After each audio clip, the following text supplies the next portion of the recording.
Well, welcome everybody. This is Functional Neurology number 2. So, if after tonight you say, oh my goodness, this is really starting to interest me, you might want to go back to our first class that we taught. It is posted on our website, so you go to daychiropractic.com, and on that first page, it's the Functional Neurology link. Go ahead and that will start you. I have 4 YouTube things, so find those classes. What we talked about on that one was the interview that Dr. Carrick had with 2020 last August. You actually see a couple of clients of his go through the process. One was a young man who had sustained a concussion playing in sports, and so he watched his journey. He couldn't even walk without sunglasses, and his one arm was like paralyzed. It could move, but he couldn't really move it very well. So watch and see how they brought it back. It's absolutely incredible, using mirrors and all sorts of really interesting things. And they also had a young housewife who couldn't hug her kids anymore, and it just was tearing her heart up. And that was, he asked, "What if there was one thing that I could do for you? What would it be?" She says, "I want to go and hug my kids."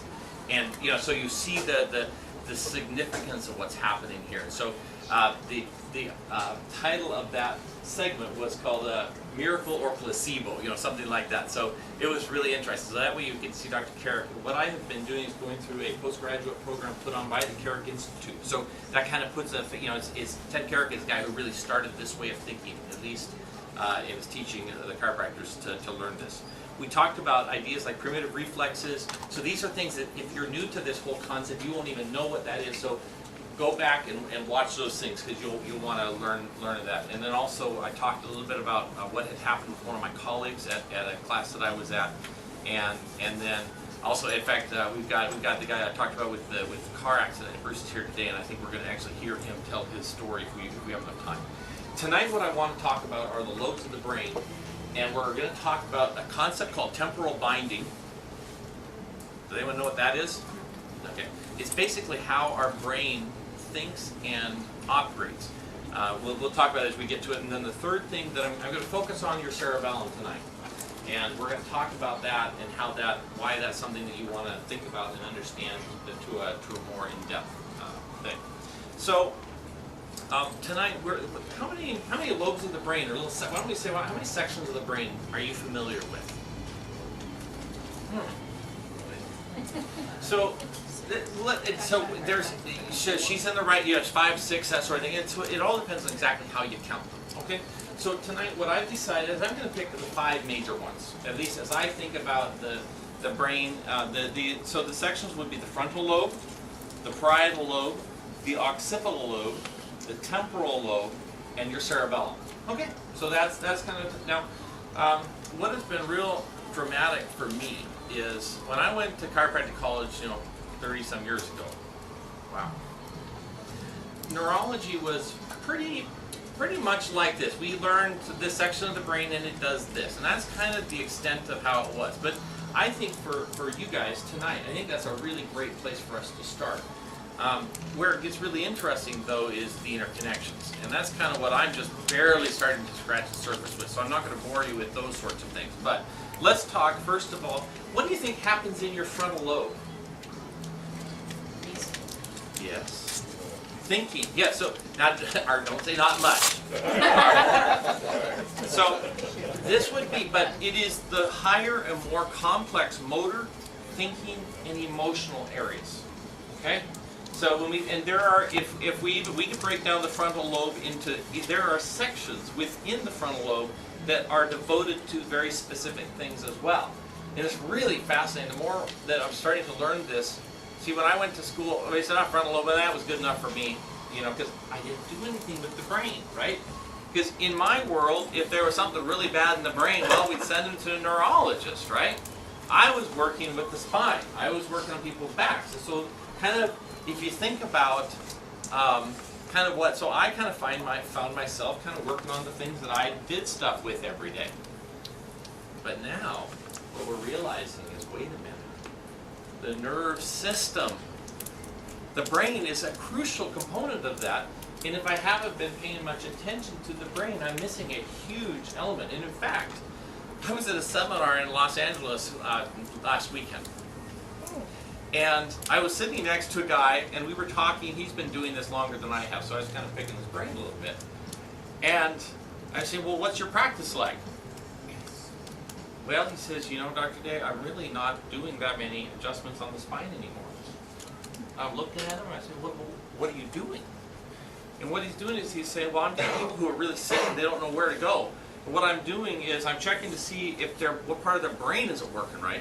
And then I'm trying to activate the brain. I'm doing things like vibration. If their brain is weak on one side or the other, I want to stimulate it using vibratory stimulation on that hand. I'm actually adjusting fingers.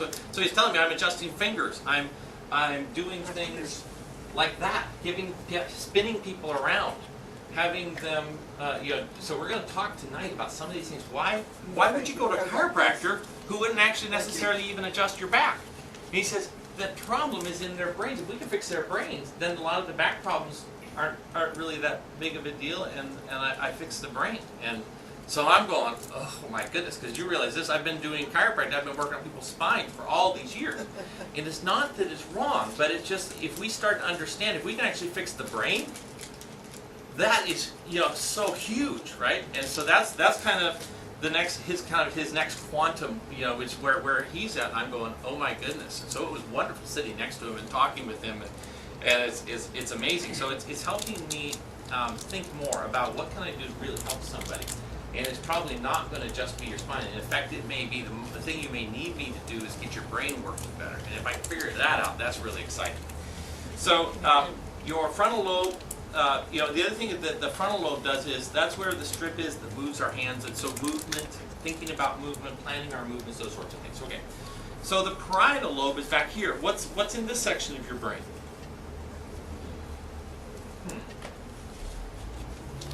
When we think about what the brain does, one of the things is all this information that's coming up from the body has to go someplace, right? So if your back is hurting, where do you think it goes?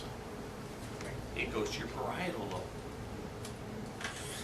Now, interestingly, as I'm starting to do this and thinking about the brain relative to the back, now a lot of you came in because your back was sore. So, but think about this, all those sensors and you've got sensors for things like light touch, deep touch, and they're different receptors, totally different nerves, totally different all the pathways are different. You've got vibratory sensors, you've got mechanoreceptors, so that would be the things that measure the position of each one of your joints, so you can close your eyes, wiggle your fingers, and know what position your fingers are in. All those. You can close your eyes and still know where your hand is in space because you have all these sensors throughout your whole body. If I could dissolve everything but these sensors, I'd still recognize you because you have so many and they're infiltrated throughout your whole skin and all these different tissues. But all those signals have to go into the spine and up to someplace, right?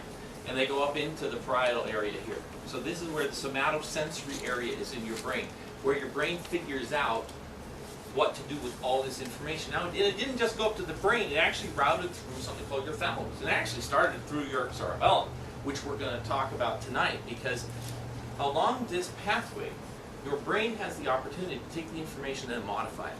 And it is in the modification, like we've all had the experience that, let's say we smash our finger with a hammer, and it hurts like a son of a gun. What is an instinct that we do? We stick it in our mouth and suck on it, right? Why do we do that? Comfort? It makes it, there is an element of comfort, yes, so that would be kind of the limbic sort of thing. It also, I think it overwhelms, so instead of just feeling the pain, you're stimulating a bunch of other things too, right? So our brain doesn't just feel the pain, it feels this other things, or you'll say, ow, ow, ow, ow, you'll start moving, and you're doing that because you want to send a barrage of information up so the pain intensity diminishes. You go, oh. And when a woman having childbirth and stuff, there's the emotions of having a baby, and yes, this hurts, but I can't wait to have this baby I've been carrying for 9 months. There's all these, two emotions, so we have to think about these modifications of what happens. And so if you're having a problem with your thalamus, you might actually feel pain a lot worse than it actually is. You see, so if your back is hurting you, can you see how it might be if the problem actually is in one of the switching channels or the routing of the pathway, that's where the problem actually is? It may not be fixing your back that I have to do. I may have to actually fix the cerebellum or maybe fix the thalamus, because it might be that somewhere along the way it's spilling over and it's amplifying that sound, and so, or amplifying that signal, so that you're feeling a lot more pain than it should hurt. It hurts more than it should.